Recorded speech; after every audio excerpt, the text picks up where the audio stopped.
का इफेक्ट बहुत ज़्यादा था।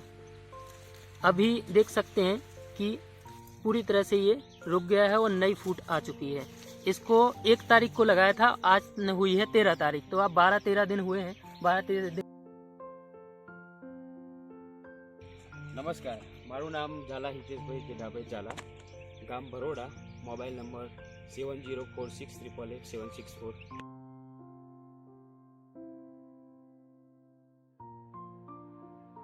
जनवरी को ये लगाया हुआ था अपना सुमिटोमो कंपनी का कुफ्लो प्रोडक्ट, और उस टाइम पे बहुत ज़्यादा इफेक्ट देखने को मिल रहा था ये ब्लाइट का। अभी देख सकते हैं फूट भी नहीं आई हुई थी उस टाइम पे। अभी देख सकते हैं कि फूट भी पूरी तरह से अच्छी खासी दिखने को मिल रही है और ये ब्लाइट भी रुक चुकी है। हितेश भाई, आपका क्या बोलने का है इसमें? હવે આપણે આ શિમલા મરચી છે એમાં જે ડાયબેકનો પ્રોબ્લેમ હતો, હવે ઘણી દવાઓ મારી પણ આપણને રિઝલ્ટ મળતું નહોતું. કુફલો જે સુમિટ કંપનીની નવી પ્રોડક્ટ આવી એ મને આપણા ભૂપેન્દ્રભાઈ સાહેબે સજેશન કર્યું કે આ દવા હિતેશભાઈ તમે લો. હવે આપણે લીધી, એનું તમે રિઝલ્ટ જોઈ શકો છો. પહેલાં જે પ્રોબ્લેમ હતો એ આ રીતના હતો, બરાબર છે. હવે અત્યારે જે નવી ફૂટ આવી છે એ આ રીતના છે, તમે જોઈ શકો છો, બરાબર છે.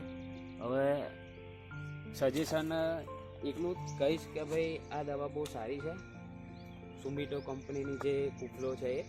અને બીજા ખેડૂતોને ભલામણ એટલી જ કરું કે આનો ઉપયોગ કરવો જોઈએ, બરાબર છે. Thank you. Okay, thank you. थोड़ा पास से ले लेना। ये ब्लाइट का इफेक्ट बहुत ज़्यादा था। अभी देख सकते हैं कि पूरी तरह से ये रुक गया है और नई फूट आ चुकी है। इसको 1 तारीख को लगाया था, आज हुई है 13 तारीख, तो अब 12-13 दिन हुए हैं। 12-13 दिन में क्या इफेक्ट मिला है अपने काका से भी पूछेंगे थोड़ा। काका, अपना नाम जेठाभाई झाला। आपने ये लगाया, उसके बाद आपको क्या क्या देखने को मिला? આ નવી ફૂટ અને જવર બરાબર, અને જે પેલી ઉકા જવર બી આખું બંધ થઈ ગયું અને આખું નવી વાળી નાખી અલગ. બીજા ખેડૂતોને શું કહેવા માંગે આ દવા વપરાય? હા, આ દવા મારા પછી આ મારી જરૂર છે, કેમ કે આના રિઝલ્ટ સારું. रिजल्ट आया। ओके।